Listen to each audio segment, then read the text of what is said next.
يا نبي السلام عليك، يا رسول سلام عليك، يا حبيب سلام عليك، صلوات الله عليك يا الرحمن الرحيم. Halo Pak. Bismillah. Assalamualaikum warahmatullahi wabarakatuh. Alhamdulillahilladzi wa bihi nasta'in ala umuri dunya waddin. Asyhadu an la ilaha illallah wahdahu la syarikalah wa asyhadu anna Muhammadan abduhu wa rasuluh sallallahu alaihi wasallam la nabiyya ba'da amma ba'du. Hamdan wa syukran lillah, seluruh puji dan syukur kembali pada malam hari ini kita ucapkan kehadiran Allah Subhanahu wa taala. Alhamdulillah, berkat izin Allah kita masih diberikan kesempatan yaitunya berkumpul di rumah famili kita, sanak saudara kita dalam rangka kita melaksanakan kegiatan yaitunya yasinan kita seperti mana biasanya. Mudah-mudahan huruf demi huruf, kalimah demi kalimah yang kita baca dari kalamullah mendapat syafaat bagi kita bersama hendaknya, dan juga mendapat syafaat dan kebaikan bagi keluarga kita, terutama yang telah mendahului kita hendaknya. Ya, orang tua kita, ayah, ibu, anak-anak kita, sanak famili dan seluruh keluarga dan yang berada di dalam lingkungan kita, semoga Allah berikan dari syafaat-syafaat Al-Quran tersebut hendaknya. Selawat dan salam kepada Nabi besar Muhammad sallallahu alaihi wasallam. Allahumma salli ala Muhammad wa ala ali Muhammad. Yang sama kita hormati Bapak Ibu pengurus majelis yasinan Mutiara Hati, pembina kita, Bapak Ibu jamaah kaum muslimin yang hadir rahimakumullah. Alhamdulillah kita diizinkan Allah berkumpul walau dalam kondisi dan situasi tadi hujan, itu adalah rahmat dari Allah. Kita syukuri, Allahumma shayban nafi'an, karena hujan yang turun dari langit adalah membawa manfaat dan keberkahan bagi makhluk yang ada di bumi ini. Bapak Ibu hadirin kaum muslimin rahimakumullah. Pekan kemarin kita membahas yang terdahulu yaitunya tentang ada 3 cabang ilmu yang harus kita kuasai. Kemarin kopiannya sudah kita bagi-bagikan. Mungkin kalau kurang mungkin bisa diperbanyak senantinya. Dan disiplin ilmu itu adalah wajib bagi kita, baik ilmu syariat, ilmu fikih, ilmu usuluddin, ilmu tauhid, dan ilmu tasawuf atau ilmu akhlak. Karena ketiga-tiganya itu tidak lepas dari kehidupan kita bermasyarakat dalam rangka kita untuk riyadhah atau bermujahadah. Itu istilah-istilah yang ada dalam ilmu tauhid. Bersungguh-sungguh di jalan Allah Subhanahu wa taala. Riyadhah untuk mencari keridhaannya. Pembahasan sebelumnya kita sudah masuk yaitunya metode di dalam membersihkan kolbu. Ada salah satu yaitunya takhalli. Takhalli itu adalah membersihkan kolbu, yang mana kolbu manusia itu telah ternodai apa yang menodainya, yaitunya kesalahan dan dosa. Karena pada konsepnya, pada dasarnya manusia itu adalah suci. Kullu mauludin yuladu alal fitrah. Setiap manusia diciptakan Allah, dilahirkan oleh orang tuanya dalam keadaan fitrah. Karena manusia itu pada dasarnya adalah fitrah, bersih, suci, maka kembali nanti kepada yang maha suci itu harus dengan syarat suci, bersih. Kalau tidak bersih, kalau tidak suci, maka dibersihkan. Jangan sampai dibersihkan nanti, tapi kita berusaha membersihkan sekarang. Apa saja yang mengotori jiwa manusia itu kemarin sudah kita kupas. Di antaranya penghalang atau tabir itu adalah sifat hasad. Itu sudah kita sampaikan kemarin. Kalau untuk jelasnya boleh dilihat nanti dalam kajian berikutnya di YouTube-nya, episode pertama. Judulnya kita buat di situ adalah cara membersihkan hati, atau strategi metode membersihkan hati, pembersihan diri, bagian pertama. Kedua kemarin itu membahas masalah kedisiplinan ilmu untuk membersihkan hati tersebut. Maka kita masuk sekarang yang ketiganya, kita sambung. Jadi kemarin yaitunya sifat hasad. Hasad itu wajib kita buang dan kita tidak boleh kita pakai atau kita miliki. Kemudian yang kedua kemarin sudah masuk sedikit, yaitunya sifat su'udzon. Jadi kita contohkan kemarin, ini adalah zon. Zon itu sangka. Nanti zon itu dibagi dua, ada su'udzon, ada husnuzon. Kalau zon itu adalah sangka, itu sangka, prasangka. Nanti zon itu dibagi dua. Bagian pertamanya adalah su'udzon, buruk sangko, itu sangka buruk, sama saja. Dan keduanya adalah husnuzon, baik sangka baik. Yang tidak boleh itu adalah su'udzon. Itu tidak bolehnya. Yang husnuzon boleh.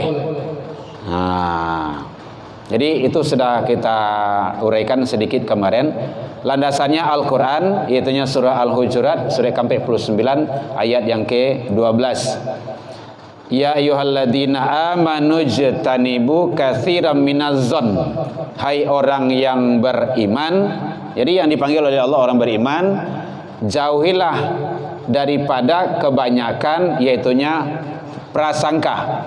Inna ba'da zon. Jadi ada ba'da di situ.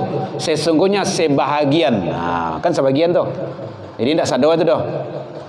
Zon itu adalah ithmun. Ithmun itu dosa. Jadi sebagiannya saja. Maka oleh sebab itu sifat su'udzon tersebut harus dijauhi. Husnuzon diperbanyaki. Apalagi kalau sempat seseorang hamba itu zon kepada Allah, itu lebih berbahaya. Ya, suzon kepada Allah itu tidak boleh. Makanya kalau ada yang dalam menjalang orang yang meninggal itu Bapak Ibu, tapi beliau masih di alam sadar, sampaikan ke beliau, ya, yakin Allah pasti memberikan yang terbaik, supaya beliau tu ndak putus asa, ndak namanya tu, ndak bakaci hati, ndak baibuati di modeko banah lah yo, gitu. Jadi ndak ada suzon kepada Allah. Kalau sangka ndak baik kepada Allah itu bahaya. Jangan sampai beliau tu meninggal dalam keadaan buruk sangko kepada Allah, tidak boleh. Karena kata Allah di dalam hadis qudsi bahwa sesungguhnya inna badazon abdi bih, aku seperti apa sangka hambaku. Kalau kita sangka baik kepada Allah, Allah jauh lebih baik kepada kita. Kalau kita tidak baik sangka kita kepada Allah, maka ini akibatnya juga sangat berbahaya. Jadi oleh sebab itu, Bapak Ibu hadirin, ternyata sifat suudzon yang ada di dalam diri itu adalah penyakit hati, dan itu harus dibuang, terutama zon kepada Allah Subhanahu wa ta'ala. Apa saja sabu istilah. Jadi tidak boleh biar penyakit yang datang, biar mungkin sande rezeki, anak sakit-sakit saja, atau ekonomi macet, atau ala 10 kali malamar karajo hendak diterima do. Anda usah lamar karajo lai, buik se karajo seorang. Ah, itu caranya. Ini pandai awak di malamar karajo kan buik se karajo seorang. Aman kan? Nah, gitu. Jadi tidak boleh, zan tidak boleh. Berarti belum di sana suratan kita, takdir kita itu. Makanya tadi ngomong-ngomong ibu ya, 2007 boleh, mungkin dia tidak di situ takdir awak do. Buka kita program rumah tahfiz. Alhamdulillah. 2007 boleh kita buka, 2009 boleh dipanggil oleh Allah ke Baitullah. Kan luar biasa tuh. Padahal dari 2006 dulu tuh. Oh, kita buka yayasan PAUD tuh. Nah, itulah kondisi-kondisi. Yang penting kita jalani saja. Tidak boleh zon yang tidak baik kepada Allah Subhanahu wa ta'ala. Jadi oleh sebab itu lanjutan ayatnya dijelaskan oleh Allah, wala tajassasu. Janganlah mencari-cari kesalahan orang lain. Nah, ternyata mencari-cari kesalahan orang lain itu adalah penyakit hati. Wala yaghtab ba'dukum ba'dha. Janganlah sebahagian kamu mengunjing sebahagian yang lain. Ah, itu yang sangat luar biasa kan ini kok. Jadi ternyata gunjian itu memang tidak boleh dalam Al-Quran. Allah melarang, tidak boleh. Kenapa? Karena Allah menyatakan ayuhib ahadukum ayyakulallah mi akhihi maitan. Dia tanda tanya situ tuh. Apakah suka kamu memakan daging saudaramu yang sudah mati? Nah, tanda tanya situ tuh. Bu, lain nama bu. Makan bangkai orang. Dulu kan ada tuh. Semanto ya. Kini lah jadi ustaz. Sajak tak kurang tuh. Atau baik itu. Akan Bapak Ibu tuh. Jadi ternyata menyebut orang lain itu adalah sama dengan Allah menyamakan, sama dengan memakan daging saudara kita yang sudah mati. Maka dijawab oleh Allah di situ langsung, fakarihtumu, kamu pasti merasa jijik. Nah, gitu. Maka oleh sebab itu kata Allah, wa man lam yatub, siapa yang tidak berhenti dari perbuatan itu, siapa yang tidak taubat dari perbuatan itu, faulaika humuz zalimun, mereka itu adalah yang paling zalim. Jadi kalau makanya biasanya ibu-ibu yang awak yang hobi banyak menonton televisi, itu di TV tak tanggung banyak itu dah. Itu sisinya itu. Nah, biar makanya lebih rancak, ndak usah TV itu diduian matian saya. Kalau ndak jual saya TV itu lah. Ndak ada. Tentu inyo lah beko. Yang menonton itu gitu kan. Nah, itu. Iya. Jadi kalau kami di rumah ndak bayar duit salah dah. Nah, gitu. Memang seperti itu karena kita sudah komitmen. Sudah komitmen. Alhamdulillah berkat doa dari Bapak Ibu yang jundullah kita yang besar diizinkan Allah ke Mesir Al-Azhar gitu. Berkat doa Bapak Ibu. Baru seminggu kemarin yang keluar informasinya. Kemungkinan berangkat di Desember atau apa. Sekarang dia sedang karantina program bahasa di sekolah bahasanya dulu. Tapi masih di Indonesia, masih di sini. Semua itu harus kita setting. Apalagi kalau kini Bapak Ibu, aduh, sedih awak kini kok. Saya lihat kondisi dan situasi anak-anak, generasi awak yang sangat luar biasa. Di kini ko makanya kita gencar. Apalagi Allah dulu orang kini ko yang membolehkan alat kontrasepsi, betul tuh, masuk ke sekolah. Encau biro. Kamu jadi ala kau. Tidak bisa dipodoman orang-orang itu tuh. Untuk agunonyo anak sekolah di gitu, berarti kan sama dengan melegalkan zina kan sama gitu. Jadi karena filter tuh sangat perlu kini, sangat perlu. Nah, dari rumah tanggo, sekolah, mencari anak sekolah ini dia yang baik-baik. Nah, kami lalunya sempat ke situ untuk apa? Mencari untuk anak gadis. Jadi penting. Jadi awak menjaga bagaimana kita bersikap dengan sebaik-baiknya, jaga diri kita agar kita selalu berada pada posisi yang Allah ridho. Ada yang bertanya, Bapak Ibu boleh. Jadi yang kedua iaitunya suzon, tidak boleh. Karena itu adalah penyakit hati yang sangat luar biasa pengaruhnya terhadap amalan-amalan kita. Tidak boleh sangka buruk kepada orang lain dan juga apalagi sangka buruk kepada Allah Subhanahu wa ta'ala. Kemudian yang selanjutnya yang ketiga yaitunya kibir. Kibrun. Bahasa kitanya sombong. Nah, awak saya lihat dulu konsep sombong. Di dalam hadis sombong tersebut yang dikatakan dengan sombong, dengan kibir, batarul haqq wa ghamtun nas. Menolak kebenaran, meremehkan orang lain. Nah, dua. Jadi batarul haqq wa ghamtun nas. Jadi kalau ada yang benar datang dari sia saja kebenaran tu, walaupun dari anak kecil sekalipun, terima. Kalau awak tolak, sombong, ya. Yang kedua, meremehkan orang lain.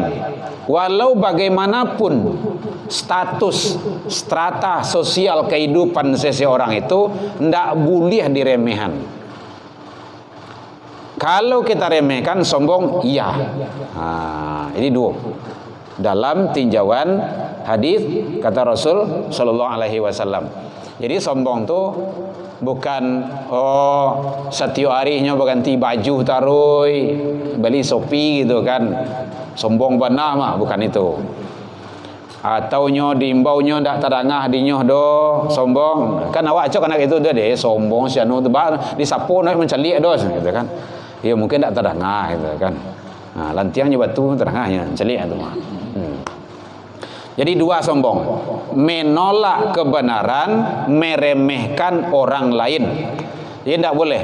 Kalau awak lah memahami ilmu tauhid, ilmu tasawuf, ilmu ma'rifat, tak boleh meremehkan sekecil apapun, tidak boleh dianggap remeh orang lain.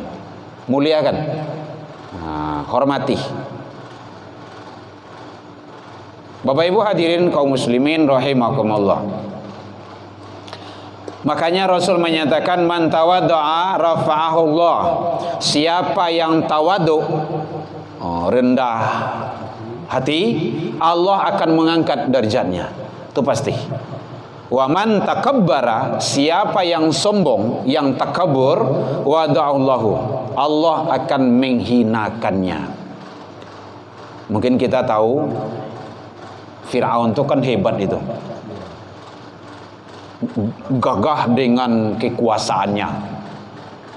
Akhir kehidupannya bagaimana? Mati tenggelam juga. Qarun itu mungkin kita tahu sejarahnya, hebat dengan kekayaannya, tapi akhir kehidupan mati juga, tenggelam di perut bumi. Padahal awal-awalnya Qarun itu orang baik. Ya, orang baik. Tapi karena kesombongan itu sangat luar biasa. Al-mutakabbirin udu'allah. Orang-orang yang takabur itu adalah orang yang sombong, itu musuhnya Allah. Maka tidak boleh. Ini ada Allah menyatakan dalam Al-Quran surah Al-A'raf ayat 40. Innal ladzina kazzabu, sesungguhnya orang-orang yang takabur, yang kizib, yang sombong, yang mendustakan ayat-ayat kami bi ayatina wastakbaru anha, dan menolak atau menyombongkan diri daripadanya, la tufattahu lahum abwabus sama, tidak dibukakan pintu-pintu langit bagi mereka. Dalam ilmu tafsir, pintu langit tidak dibuka itu doanya tidak nyampai kepada Allah, tidak diterima. Wala yadkhulunal jannah, dan mereka, dia ada dua larangan di sini, dan mereka tidak akan masuk surga. Satu, doa tidak diterima, pintu langit tidak dibuka. Yang kedua, dia tidak berhak masuk surga. Kalau ingin masuk juga ke dalam surga, kata Allah, hatta yalijul jamal fi samil khiyat, masuk dulu untuk ke dalam lubang pinjai. Apa hati dah lebih bisa tu. Awak semua tu bandang saya pinjai tu tak tolong saya kan, nak cucu kan kemari pai saya kan, aku untuk masuk ke dalam lubang pinjai, la yumkin. Kalau ingin masuk surga juga, kata Allah, masuk untuk dalam penjahit dulu, baru bisa masuk. Sangat luar biasa. Jadi sombong tersebut adalah penyakit hati yang wajib kita buang. Tidak boleh kita miliki, tidak boleh kita pakai. Ada kau tanya, Bu? Mengantuk, Bu? Ngantuk makan oleh ya. Kalau ada nak? Ada. Itu. Jadi tidak boleh sombong. Itu dalam Al-Quran. Tadi landasannya Al-Quran, surat Al-A'raf, surah yang ke-7 ayat 40. Boleh ditengok. Jadi ternyata sombong tersebut sangat bahaya sekali, penyakit hati. Orang bisa sombong, apa sebabnya? Karena dia menganggap remeh orang lain.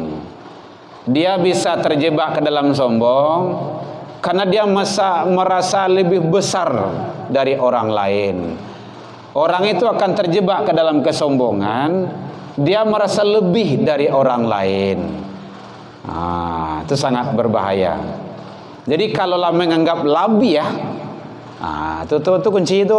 Kalau lah menganggap lebih dari orang lain itu bekut tinggal meremehkan saja itu. Hanya tuh. Itu enggak dulu dah. Hati-hati. Takabur itu sangat luar biasa. Makanya makhluk yang pertama kali memiliki sifat sombong itu adalah iblis. Padahal iblis tuh bukan sehari dua hari dalam surga, Bapak Ibu. Sudah ratusan tahun, 800 tahun lebih di dalam surga.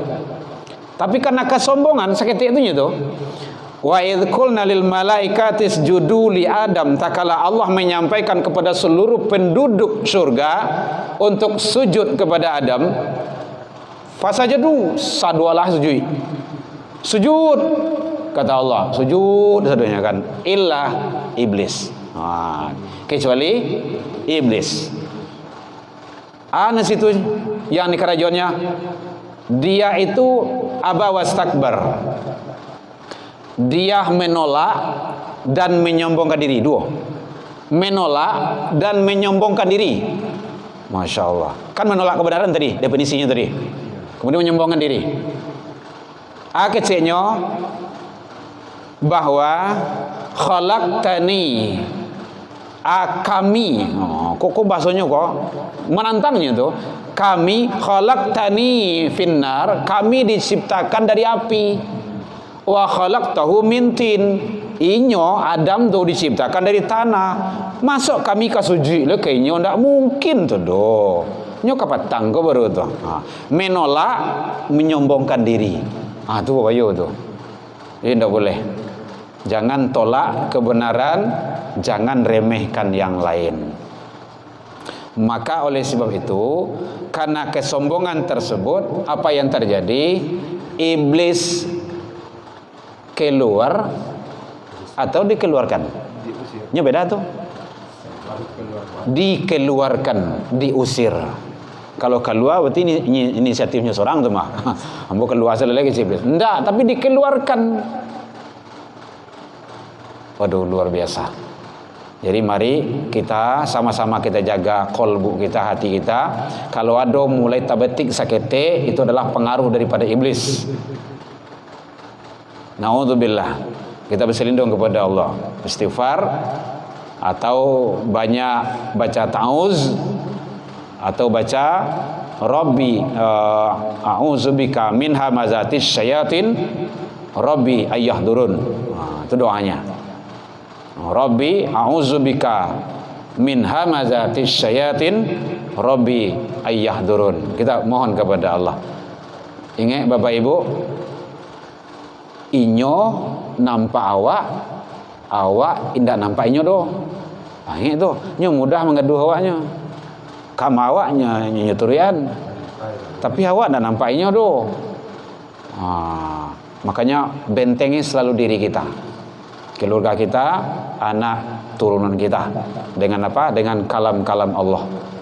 Itulah kita perbanyak selalu baca Al-Quran, surah Yasin. Kita selalu perbanyak berzikir, taat ibadah, baca Al-Quran, dan amaliah-amaliah lainnya. Jadi ternyata sifat takabur, sifat sombong tersebut sangat luar biasa.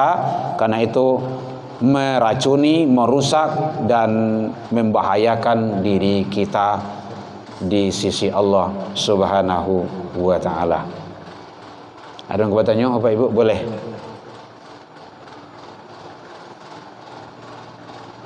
Nak makan oleh PT tiba dah.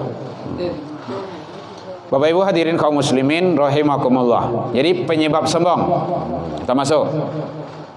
Satu, manusia itu bisa sombong karena harta. Ya, yang dititipkan. Ingat, harta titipan Allah. Sering kita sampaikan dalam kajian ilmu tauhid itu, kita tidak ada hak milik. Kita hanya hak pakai. Nah, orang tasawuf memahami kayak gitu. Tak satu pun milik kita. Semuanya adalah titipan. Maka pakailah titipan Allah itu dengan sebaik-baiknya. Banyak manusia yang sombong karena harta, banyak. Banyak yang sombong manusia karena kedudukan, banyak. Firaun terjebak di situ. Korun terjebak di situ. Makanya hati-hati. Nah, nyo yang babayonyo kok. Apalagi awak sebagai pejabat. Oh Allah tuh. Orang tu alui zadu Allah itu mah. Apalagi kalau orang urusan Jawa. Putar-putar. Balik-balik dia punya. Aku kadang-kadang kan malih urusan gitu kan. Tapi balah, kok butuh jo. Awak masih di dunia aku baru gitu kan. Jalani saja. Nah, jadi kalau ada kita dititipkan oleh Allah sebagai pejabat, sebagai pengurus publik, berurusan dengan orang banyak, mudahkan urusan orang lain. Maka Allah pasti memudahkan urusanmu. Nah, makanya kita punya konsep seperti itu dalam rumah. Jo diri kayak gitu jo. Kalau bisa dipermudah, kenapain harus dipersulit? Aku kan ngajar tuh. Nah, jadi kalau anak lah kelas 3, kita tidak akan memberi nilai yang rendah. Biasanya 9 KT itu.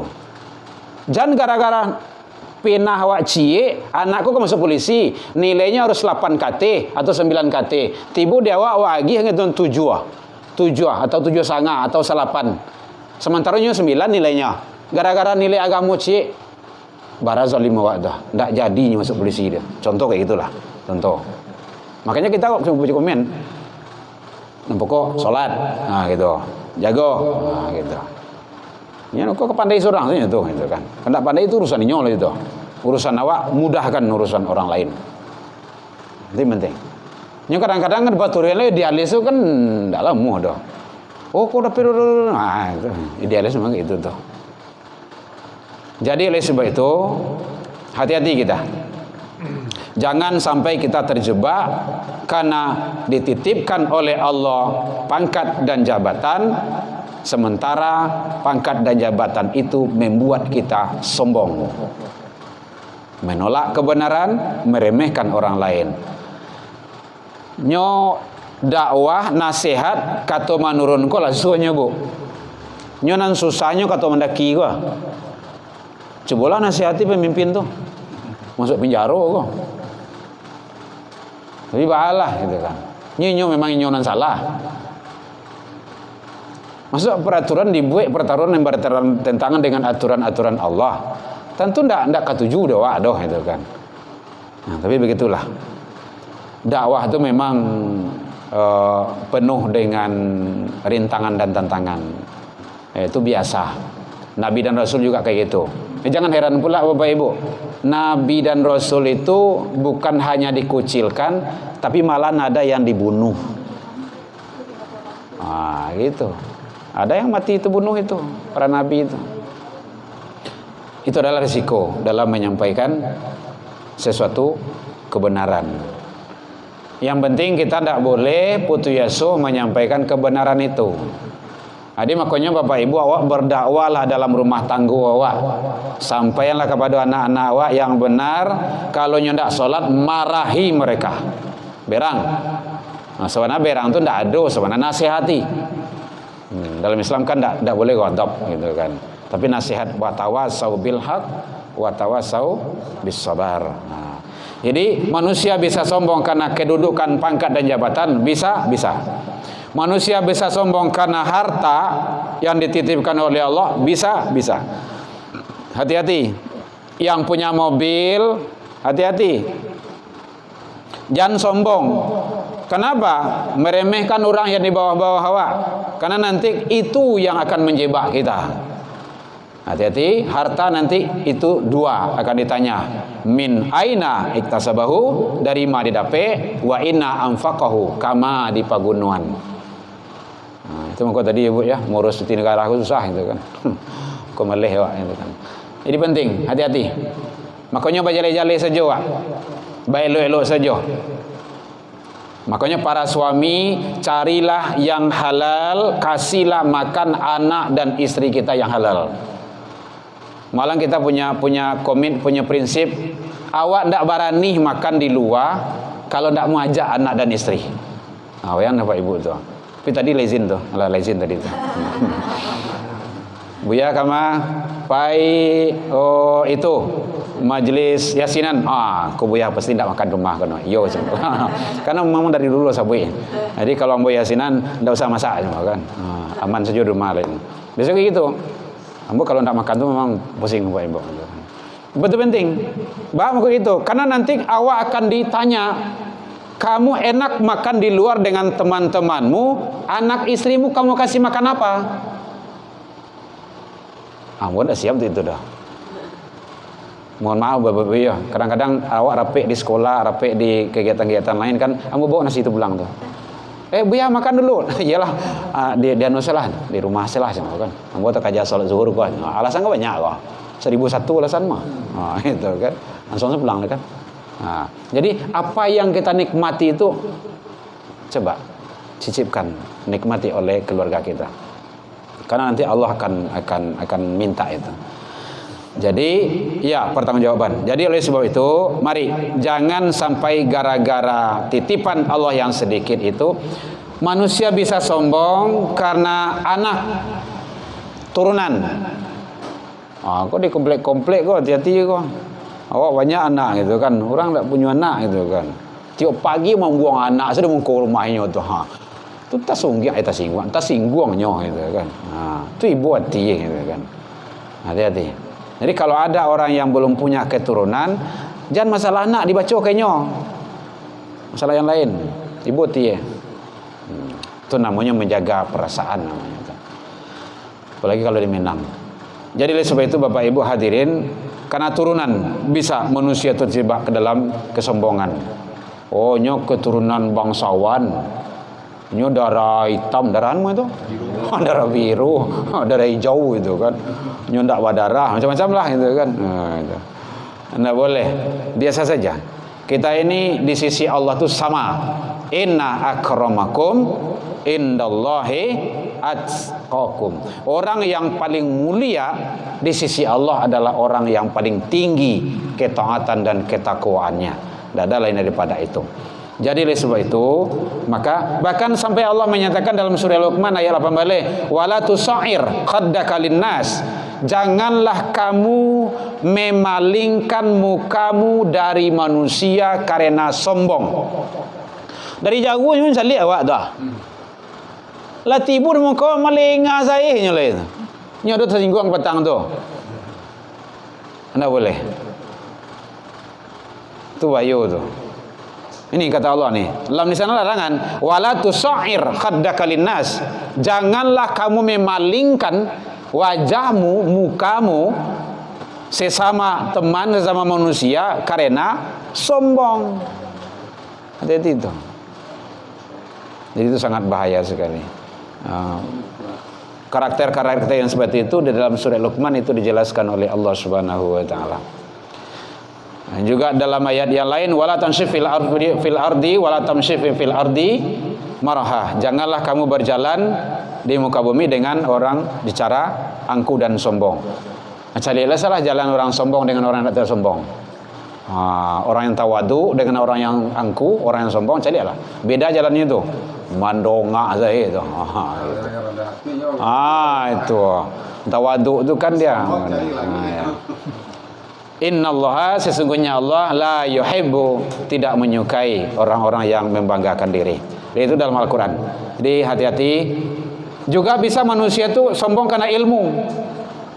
Orang itu beremehan sedolahnya. Karena kepintaran, kepandaian. Oh, habis 30 juz mah. Oh, hebat mah. Orang tu nak pada ngancel lah, ada inyo sana batu. Tidak boleh. Hati-hati. Jadi itu sangat membahayakan. Oke, karena gelar nyo sama SD-nya. Awalnya profesor itu kan. Jadi saran, nasihat dan segala macamnya enggak. Nah, hati-hati. Jangan sampai itu membuat kita terjebak. Karena manusia itu adalah sangat penyakit hati yang ada di dalam kolbunya itu sangat luar biasa, sangat bahaya sekali. Bapak Ibu hadirin kaum muslimin rahimakumullah. Udah 30 menit. Lebih lah. Ada yang bertanya Bapak Ibu? Kalau enggak kita tutup. Ini bagian ketiga, sudah masuk bagian ketiga dari cara membersihkan kolbu. Memang basabah ya Bapak Ibu ya. Awak dah lagi tahu deh pakai tua tadi. Enggak tiba kok batu biar tiba dah mas. Nah, lalu jangan patuh ya tiba tu mas kan. Kecuali dah jadi dah ya. Awak jadi itu dah. Soalkan itu kita disiplin menyampaikan sesuatu dan itu amanah. Nah, kalau tidak amanah kita itu sangat bahaya, sangat merusak dari nanti dalam amal ibadah kita. Jadi dalam mempelajari, mendalami ilmu-ilmu tauhid ini memang bonsunsu bertahap-tahap. Ada lebih kurang 10 lah. Nanti ada 10 juga sifat yang harus kita masukkan. Jadi ini metodenya takhalli, membersihan yang kotor-kotor. Buang itu sadanya.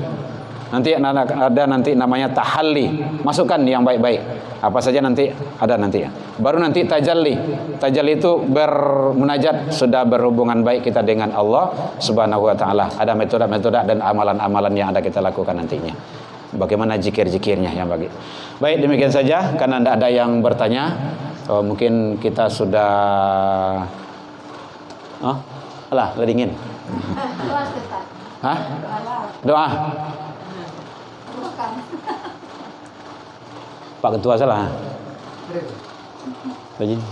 Ya, Pak Ustaz.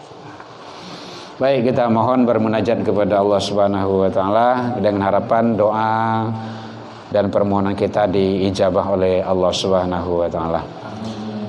Na'udzubillahi minasyaitonirrajim. Bismillahirrahmanirrahim. Alhamdulillahirabbil alamin wassalatu wassalamu ala asyrafil anbiya'i wal mursalin wa ala alihi wa ashabihi ajmain.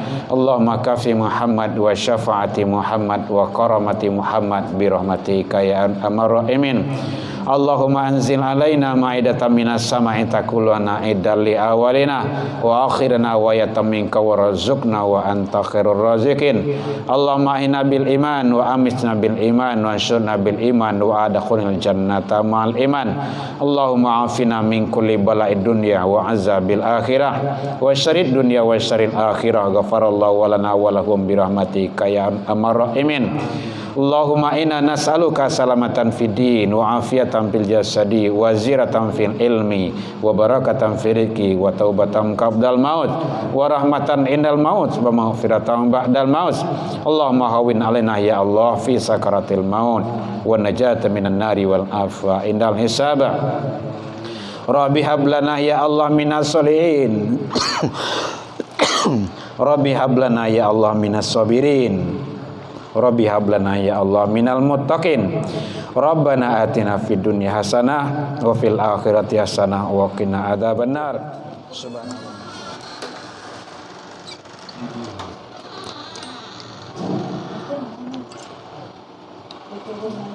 Terima kasih ucapkan kepada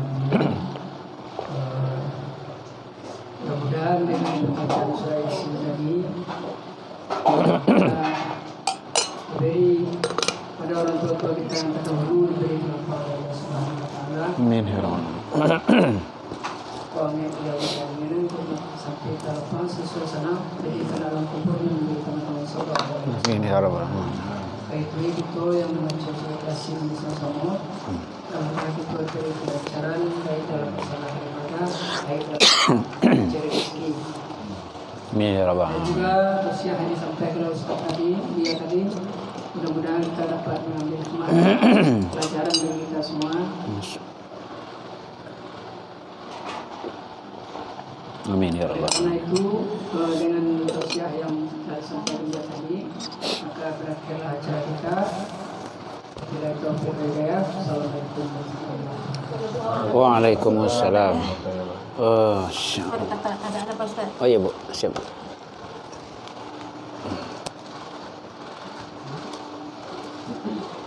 Dia jawab bintik-bintik dia.